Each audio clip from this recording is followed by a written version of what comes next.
Siguranțele inteligente cu conectare Wi-Fi sunt o soluție modernă pentru protecția și controlul instalației electrice din casa sau afacerea ta. Acest dispozitiv inteligent îți permite să monitorizezi și să controlezi de la distanță, direct de pe telefon, parametri esențiali, cum ar fi tensiunea, consumul de energie electrică și, eventual, temperatura.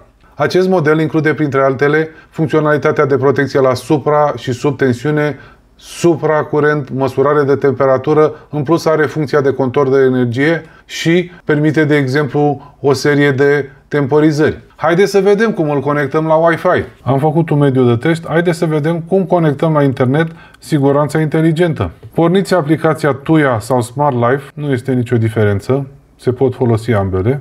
Pentru ca siguranța să intre în modul conectare la rețeaua wireless, trebuie ținut apăsat butonul de power 5 până la 10 secunde. Va clipi un LED albastru aici. Ținem apăsat 5 până la 10 secunde. LED-ul albastru. Atenție! Și telefonul și siguranța trebuie să fie conectate la o rețea wireless, la aceeași rețea wireless de 2,4 GHz. Apăsăm butonul de adăugare dispozitiv. L-a găsit imediat. Introducem parola de Wi-Fi.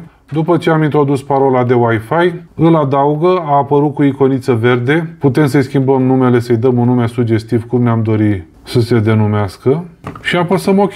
După ce l-a adăugat, putem să începem să ne jucăm cu el. De exemplu,